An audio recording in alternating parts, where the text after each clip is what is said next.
Hi guys, welcome to today's video. So on today's video, I'm going to help you systematically understand the impact of collapsing dollar.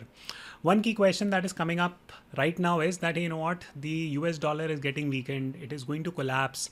We are on that bad path. So much bad stuff is happening in the US. So how is this going to impact my stock market portfolio? Is there any impact that is going to be there? I feel that this is going to be one of the major things that is going to redefine your investing in the next few years. Please listen to this macro commentary. I will help you understand in very simple, easy to understand language. Even if you are a class 8th, 9th student, you will get a lot of stuff that I'm saying. But before that, let me first and foremost show you 3 pictures that will help you understand what is happening with the US dollar. So this first key piece of headline, as you can see, it pretty much outlines the fact that Saudi Arabia has ended 80-year petrodollar deal with USD for multi-currency sales. पहले क्या होता था that Saudi Arabia, which is an oil-rich geography, it used to sell oil to a bunch of different countries and collect payment in what? In US dollar. Now it is given that they are going to do it in multiple currencies. So its dollar dependence has gone down. This is key piece of information. One. Second piece of news item that you will see is that new US sanctions force end of US dollar and euro trading on Russia's main exchange. So basically जो stock market exchange था, a part of it in Russia used to depend on the US dollar. They have completely moved away. This is the second key piece of news. The third key piece of news, which is the worrying key sign, is this. This speaks about that how China is looking at the US dollar or the future of US dollar. So आप यहाँ से ये देख सकते हो that how much trade China used to settle in renminbi versus the US dollar. अगर आप देखो March 2010, almost 84% of its trade or China's trade used to get settled in the US dollar. Now it has fallen to 42%. This is a massive change that has happened. Now ऐसा नहीं है कि they have abandoned the US dollar. They have also figured out a system which is the renminbi based system, and they are increasingly adopting it, and they have been able to trade settle this successfully with a bunch of countries. This is a massive piece of news. In fact, for my hedge fund, I keep on talking to a lot of HNI investors. Many are warming up to the idea of investing in Chinese market. If you speak with any millionaire, billionaire right now, many of them are hedging their portfolio risk across different geographies. I myself am hedging my hedge funds portfolio risk across multiple geographies. My personal portfolio, I'm moving a part of it outside India. Why is that the case? I will help you systematically understand now. Please watch this video very, very carefully. This is a very important video because अगले 10 साल में this is going to redefine how your portfolio looks like. So please listen to this commentary very carefully. So the 3 key pieces are that number 1 piece is that what is going to be the impact of a falling US dollar on India's stock market, because आप में से बहुत सारे लोग would be investing exclusively in the Indian stock market. So please listen to this. Second is that will the dollar really collapse? Okay. क्या होगा अगले 5-7 साल में? I'll give you some commentary on that. Final point is that what will be the structural changes that will happen once the US dollar collapses? Is there any prep that you can do? So I will briefly comment on that. All this is macro driven. I am a macro investor, so I will try to explain you the rational economics behind it. If you do like the analysis, do consider subscribing to this channel. It would indicate to me that you guys would want me to make this type of macro commentary. Okay, so very quickly, let's jump into question number 1, that what is going to be the impact of US dollar collapse on India's stock market. अब भाई देखो, India में तो ये बात होती रहती है कि India stock market is like thriving, $3 trillion, $5 trillion, $100 trillion economy बन जाएगी, etcetera etcetera. All that great points. Yes, India is progressing, but India is still very much contingent on US and US dollar. Can I show you some charts and graphs? The answer is absolutely yes. Take a look at this. This is NASDAQ. This blue line is NASDAQ. This red line is S&P 500 INR. So ये total return index for INR, and this is Sensex TRI. Okay. So the first blue chart, this is NASDAQ. Then you have Sensex. This is the India's data, and S&P 500 is the stock market, or it outlines a broad stock market in the US. Okay. So ये US specific हो गया. Sensex is India specific, and you have NASDAQ, which is US tech specific. Okay, so ये indices हैं which we are comparing. What you will notice is, number 1 thing is that देखो यार, सबके सब ऊपर बढ़े हैं, ऐसा नहीं कि this has gone up, this has also gone up, this has also gone up. More important point to note is that देखो सबका structure has remained the same. For example, this was the 2020 COVID fall, तो यहाँ पे भी आए, यहाँ पे भी आए. This was 2008 fall, तो ये यहाँ पे भी आया, यहाँ पे भी आया. Bottom line, what I'm trying to tell you is that, you know, roughly वो same सही है. The shape of the index in India mimics whatever is happening in the US. थोड़ा बहुत यहाँ पर difference होता रहता है, but honestly, if the US S&P 500 is giving 8% return, India's जो निफ्टी 50 है या सेंसेक्स है, it will give like 12% or 13%. Why this difference? Because this is again the exchange rate fall. For example, आपने notice करा होगा, and again you can check this chart out, that on an average on per year basis INR depreciates by 4 to 5%. So वो reflect होता है इस particular index में भी. This is an important point to understand. The bottom line is that India has huge dependency on the US. अगर कल को US dollar collapse करता है, if for some reason something bad happens in the US, Indian markets are also going to suffer a lot. In fact, pre-COVID, India market was moved dynamically or in a very strong fashion by FIIs. Most of this FII money one way or the other is again USD dependent, चाहे वो US से आ रहा हो, चाहे वो Europe से आ रहा हो. So again, this used to directly impact our market. Post 2020, we have become little bit more DII driven. DII मतलब domestic institutional investors. So ठीक है, थोड़ी सी कम हो गई है dependency, but still there is a very strong correlation between the India's market and the US market. Now, if you enjoy this type of explanation, do consider checking out my member community. I post a lot of macro related stuff also. If you want to formally learn macroeconomics, I run a stock market course. New batch is starting. In case you guys want to check it out, again I will put the links in the description and comment. उसमें एक system से आप सारी चीजें समझ सकते हो and apply it to your investing style. Anyways, let's try to answer question number 2, that will the US dollar collapse? अब देखो, every economist will give you their take on it. कई बोलेंगे कि हाँ बिल्कुल collapse होने वाला है. कई people will say that it will never collapse, all that stuff. So let's start with the fundamental truth that US was an apex economy. Everyone wanted to go to the US. Now that is not the case anymore. That people have started to realize that a bunch of other good locations can be explored. ऐसा कोई ज़रूरी नहीं है कि आप US जाओ. That's a fundamental fact. I'm not making this up. Second key point is that US is on a downward sloping path. बहुत सारे regional players आ गए. For example, China is a major regional power that has come out, right? India has come out in a way. Russia it was a strong player back in the day. It weakened. Now it is again exerting its strength. Now, a lot of regionalism has happened in the world, so to say. Micro communities have been formed. This is the second fundamental truth. Third fundamental truth, if you have to relate all of this to the economy, let's start looking at some data. What you will see is this, and this is the latest data that I have picked, right? And I think from IMF I have picked this. What you will see is that, the share of global foreign exchange reserves, which is still held in the USD term, is 59%. Okay. Export invoicing जो होती है, right? वो 54% happens in the US dollar terms. Foreign exchange transactions, 88% still happens in the US dollar terms. To cut the long story short, what are the implications? Number one, yes, US as an economy is weakening, US dollar is weakening, but is it weak as of now? Absolutely not. It is still very much strong. It will take a lot of time for the US dollar to weaken. Okay. Is it weakening? Yes, 100% it is weakening. Every country on earth right now is trying to scramble and build their own ecosystems and systems. For example, China, जैसे मैंने आपको दिखाया, it is trying to settle its trade in renminbi.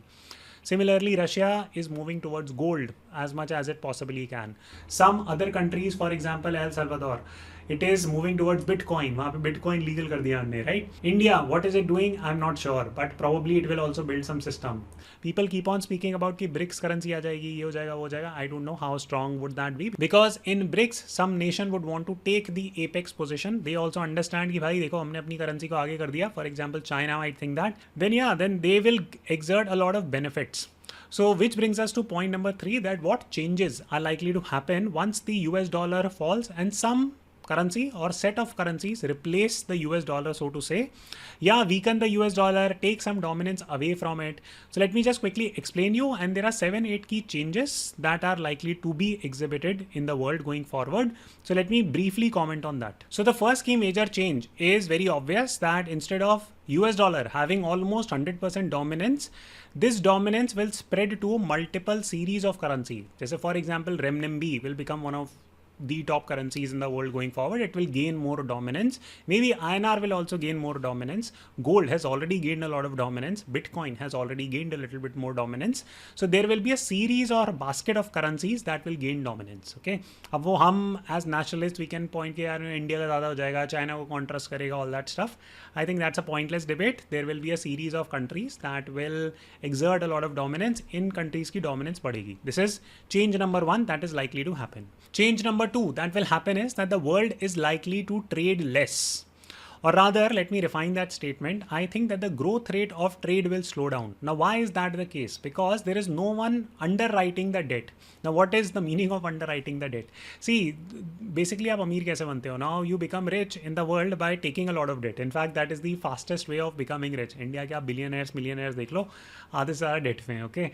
Now, what is the meaning of underwriting the debt? And उसमें trade का क्या connection होता है? जैसे for example, let's say that companies A and B have to trade with each other. एक India में based है, एक US में based है. Now, इनके बीच में trade, when is it going to like skyrocket, so to say? Well, the trade is going to skyrocket between these two countries when there is a lot of money flowing in the world, right? Now, right now, the model is that the US underwrites a lot of debt. For example, take a look at this chart. You will see that additional $23,000 billion have been added into the economy in the last 14-15 years. Now, this is crazy number. All this is additional money which is flowing into the river of money that is there. And when this river of money is flowing or overflowing, the world trades more. Why is this river of money flowing right now? Because the US is underwriting this debt. Now, if the domination of dollar comes down, then what is likely to happen? Well, there is no one that is underwriting that debt. So therefore, there will be a slowdown of world trade. This is a complicated point, but I hope that you are able to understand. Third key point, what is going to happen is that currency manipulation will slow down in the world. Now, I'll say that China is a currency manipulator. Renminbi अगर उसको top का आपने बना दिया, then it will continue to sort of undervalue, devalue, overvalue its currency, whatever. Like there is no like data clarity, transparency in China. That China is an evil nation. Maybe US कौन सा दूध का धुला है, right? So that is a simple point that you need to understand. Here is an entire video that I've done on the topic that how US actually prints debt and exports inflation in the world. Please watch it. You will have better clarity on that. What do I mean by export of inflation? US has been doing it for the last several decades. It has enjoyed the benefit by being the reserve currency of the world. It has minted money like anything. Now, unfortunately, the world is trusting the US less and less. It is not trusting its economy. It is not trusting US government's ability to handle this debt. And therefore, they are trying to explore alternate systems. So point number 3 that I wish to conclude is that China is not the biggest currency manipulator in the world. One could argue that it is the US. Now with US losing its dominance over reserve currency, this power will get fragmented to a bunch of countries and their ability to manipulate currency will go down. I would assume that all countries would want to manipulate currency, but because this power is distributed, it would not be easy for any one country to manipulate whatever new currency is coming up. Next key point, what is going to happen is that we are going to see periods of slowdown or slow growth. Now see, this is very fascinating. So for example, let me show you the Nifty chart. And अगर आप इस तरीके का देखोगे ना, and you see this for the US market also, what you will see is कि यार ये सीधा bullish form में बढ़ता ही चला जा रहा है, right? And this is like happening like crazy. Why is this happening, right? One of the core reasons is that 2008 में जो crisis आई थी, right? उसके बाद there was something called as quantitative easing, right? Another round of QE/QT was done somewhere around like 2015, 2016, 2020, massive money printing. So we have been surviving on something called as quantitative easing, which simply means increasing the supply of money into the economy or bringing more easy money into the economy. This has happened. This is what is rallying everything around you, right from real estate to stocks to gold prices to Bitcoin prices, everything. Why? Because the growth that we are witnessing in the world has not happened because people are adding value. It has primarily happened because our currency has got devalued, right? The real buying power of currency has gone down. So in relation to it, stocks have gone up, gold has gone up, real estate has gone up. This trend will only accelerate, and this is what I keep on reminding my students also कि यार अगर आपके पास पैसा पड़ा है, quickly convert it into some asset, be it gold, stocks, real estate, silver, whatever, right? I mean, convert to something at least. Now, explaining this point from an economics point of view, what I typically mean to say is that see, deficit financing is not going to work out going in the future. This thing might end very soon.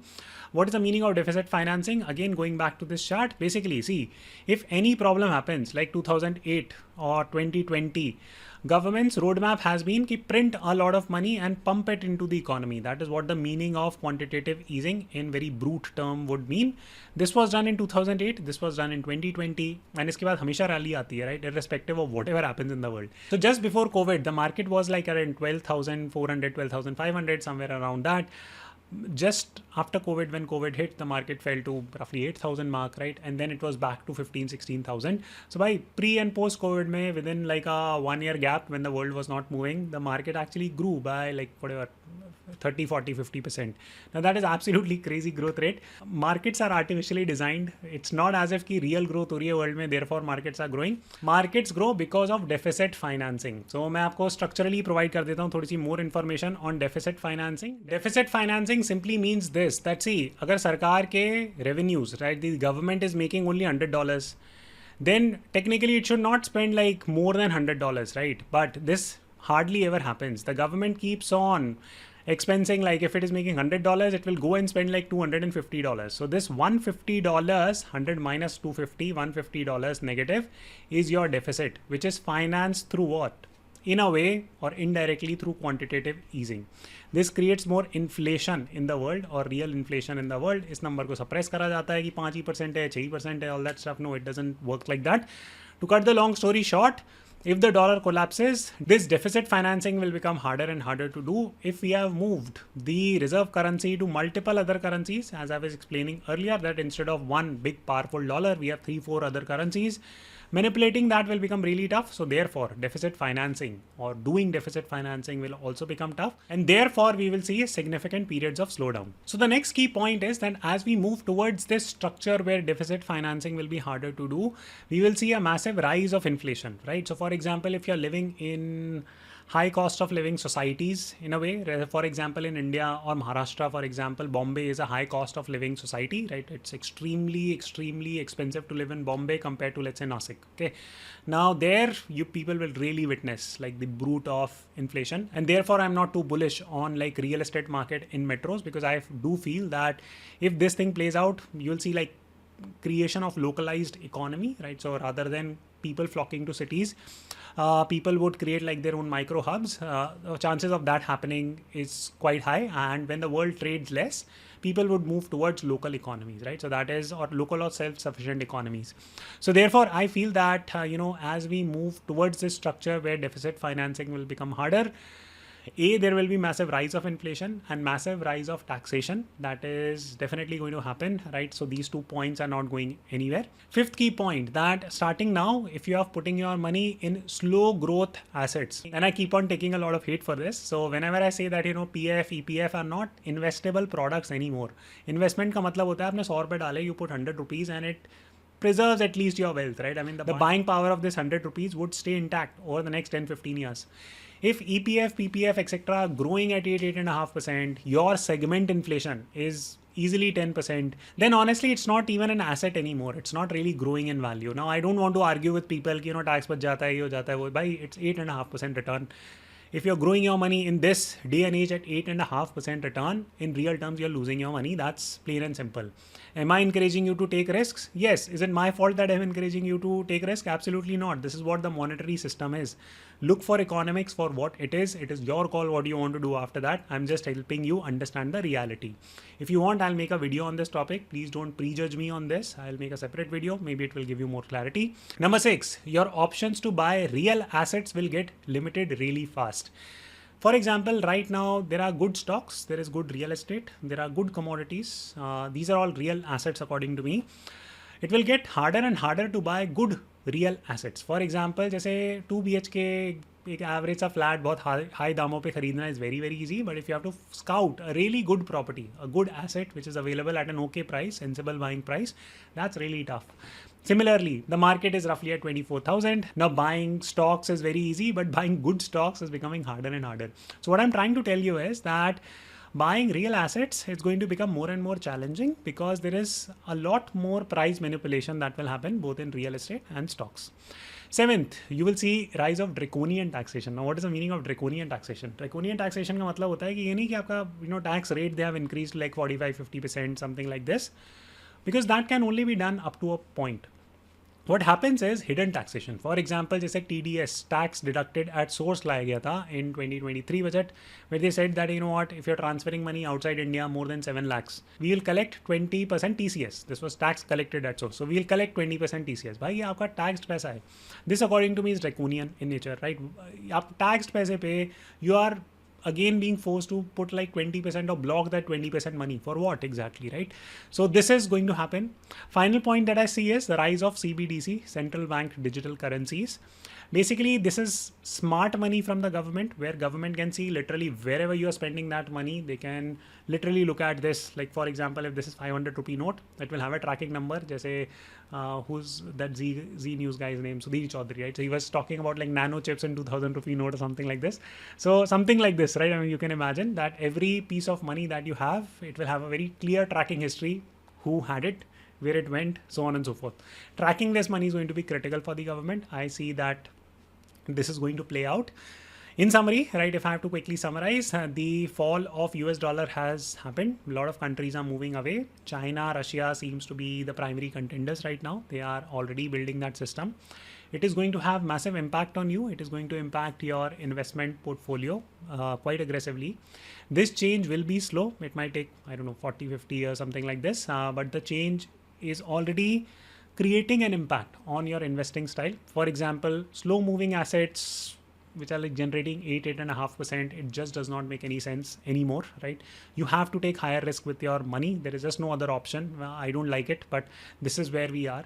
So learning how to invest in stock, learning how to invest in real estate or good quality real estate, aggregating those good assets for yourself and your kids, that is going to be a game changer. Final point, I did not speak about international diversification. I think that is going to be absolutely critical.